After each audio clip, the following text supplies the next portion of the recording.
Like, if they're not getting attention at home, what do? They go to school and they act a fool. Why? Because people then stop what they're doing and look at them. Yes.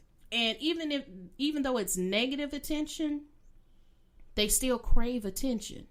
And I told him, I said, because he was like, Mama, he ought to know better. He know he gonna get in trouble. I said, he may not get in trouble at home. Exactly. You know, if you're not disciplining your child at home, what's going to keep them in line and teach them that there are certain boundaries that you shouldn't steal, you shouldn't cuss, you shouldn't skip school, you shouldn't act up in class. If there's no discipline in the household, and the Bible says, as my pastor say, according to him, beat them and they won't die. But seriously, it says, don't bend the tree while it's young. Don't wait till the tree is full grown. And now you're trying to, after you have allowed all these behaviors to develop patterns, to develop characteristics that are embedded in the person that they are, now you want to tell them, no, we don't do this, and you don't get mad and punch a hole in a wall. Right. At home. I had a coworker years ago. This guy was talented, very talented, but he was very awkward. And so he didn't fit in. So they were talking about him, not knowing he was sitting in the cubicle on the other side. And they were talking, I mean, they was really giving it to this boy. He went, and he had an office. He went in the office, closed the door, and started kicking and punching the wall till he punched a hole in the wall. They had to escort him from the building. Wow. And so, and when I think about it, I say, you know, he probably was allowed as a kid. Every time he got mad, it was okay for him to get mad and punch a wall. Just as long as you're not hitting nobody else, it's okay to punch a wall. No, that's destruction of property. That is, you know, we have to start to teach our children. Yeah, that's a case. And bless God, they didn't press charges. But when they got ready to fire him, guess what? They made everybody leave the building. They had police in the building. Wow. Because they didn't know what he was going to do when they told him, we're going to let you go. Wow. Yeah. That's scary. That is scary. But it's all because he was given a freedom as a child and never told. We have to tell our children, you know, what is the law? You know, that's good. Can I do this? Can I do that? You know, because it is so severe now. Back in the day when we were little, when we were children, if we got into a fight, it was just a fight. We went to the office, we got our suspension, we went to retrack or whatever. Right. It was just a fight. No, today, if your child gets into a fight, they're saying that is assault. Wow. And charges can be pressed against your child. And not only that, they can charge them as an adult, depending on the severity of, you know, the person. Wow. Yeah, there was a kid that got into a fight, I believe. Well, I'm not going to say the school. The child fell and hit their head and was on life support. Oh, my God. It was a fight. Nobody knew that was going to, you know, ensue, that he was going to fall and hit his head and have a severe injury that's going to cause him. But the kids that, you know, that fought him, they were looking for him. The police was looking for them. Wow. And so I went to my daughter's school, I think it was last year, and they had the DA there, representative from the DA's office. And they were saying, how many of you guys, if your child is being bullied, you tell your child, you better go get them. I didn't raise my hand, but I was like, yep, that's me. He said, no, that's assault. And he said, and your child at the age of 14 can be charged as an adult with assault and be thrown into, you know, and I was like, what? And I have a big son. My son is 5'9", 5'10", and he already looks grown for his age. So I was like, God, you know, I'm going to have to change that conversation, son. You can't be going and, you know, knocking somebody's child out, even if they did something to you, right, because that can be considered assault. And they're getting so many of our young kids that way. So many of our young kids are getting into the system early because of a fight. Wow. I did not know that. Seriously.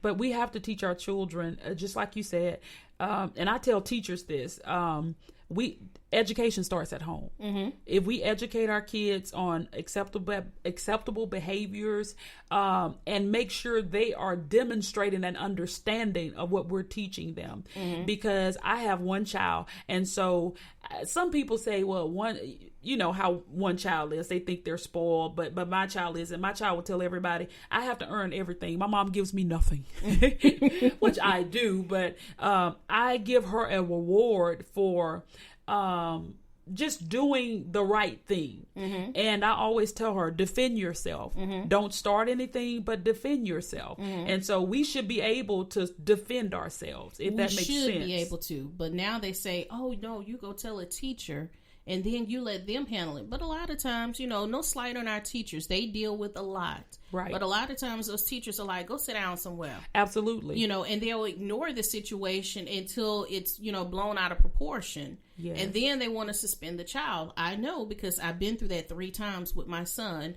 who is bullied constantly because his hair doesn't grow. He has alopecia.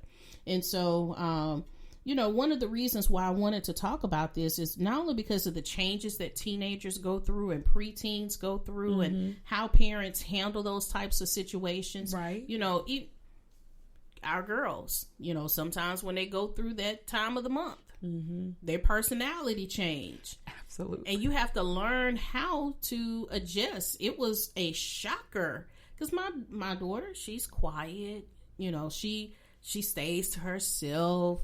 And we started noticing that she started, leave me alone, you know, just really just rawr at my son. And it was like, what in the world is going on with this girl? And then it started dawning on us, it's that time of the month. And she's only like that during that time. So then, you know, we don't let that behavior go on. Of course, we set her down and we told her, look, this is your brother. You still have to love and respect him. Even if you're not feeling well, it doesn't matter. Your behavior and how you treat people shouldn't change just because you don't feel well. That's good. We have to teach our children these things, you know, because if not, she'll go on the job as a grown person. And if that's the you know, that time of the month, and that employee or coworker cross them the wrong way or say the wrong thing or look at them the wrong way, then, you know, a situation can occur. Absolutely. But if we don't correct these things when they're young, how can we expect them to operate it when they're older? That is so good. That's so good.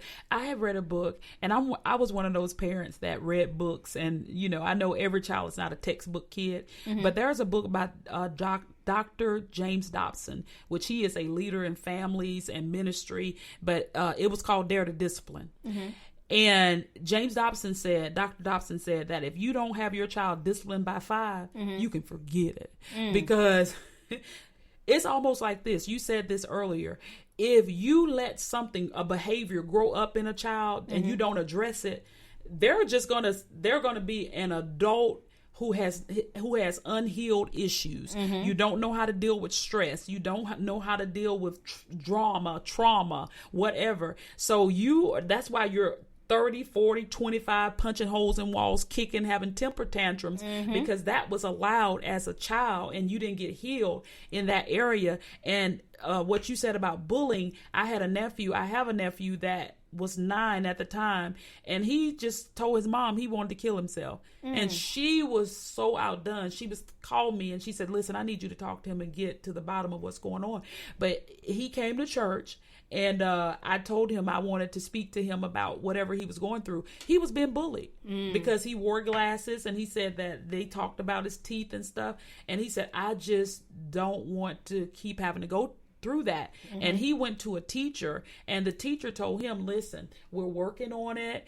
We know this boy is a bully, but he has some serious family issues. And was he the same? And I hate to say this, I've been through this. Was he the same color as your nephew? Yes. Okay. He was. All right. I've been through a similar situation where the child was a different color, and they were bullying my son all year long. My son got tired. They were walking outside. He pushed Timothy down. Timothy got up, and he pushed him into the parking lot and beat him up. So they said, oh, your son pushed him into the parking lot, and that's very dangerous. Okay, but he pushed my son down. He's been bullying him all week, all year. And I've told the teacher. And, still nothing other than, oh, well, don't do that.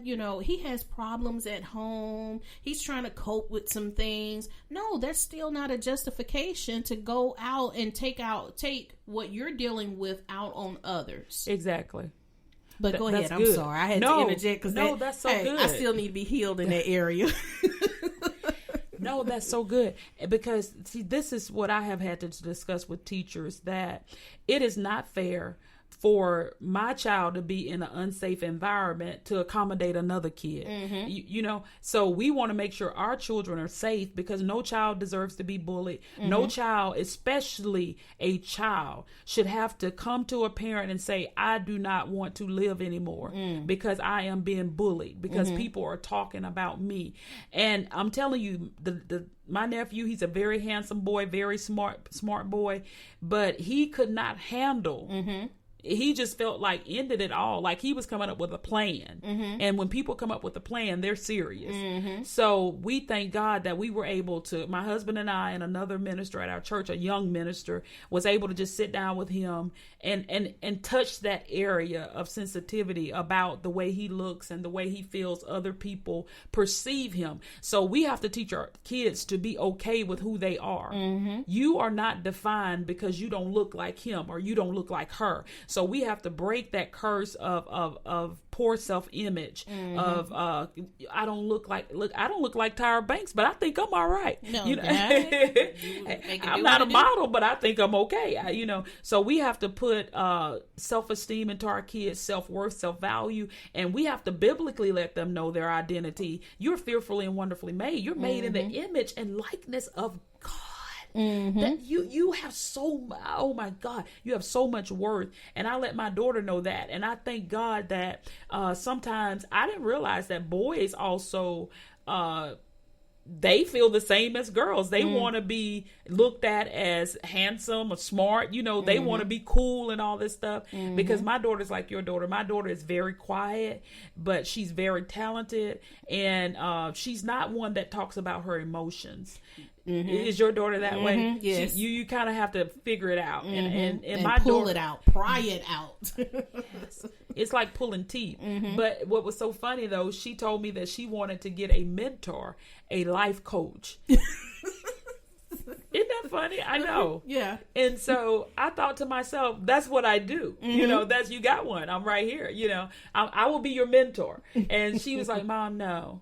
Not you, anybody but you. And so, Princess, I thought it was hilarious because I'm thinking to myself, I do so many things for other families. Mm-hmm. I'm like that person that reaches in and applies the healing ointment of God, and there it is. Y'all go in peace. And my own daughter says, no, you can't help me. So I let my daughter, I entertain the idea, and I let her meet a Christian life coach / mentor, whatever, and at a very healthy price. The woman of God told her a lot of things, and they didn't let me sit in. Tania told her she would prefer if I not sit in. And let me tell you something. When she left that meeting, she told me, she says, Mom, she almost said exactly what you...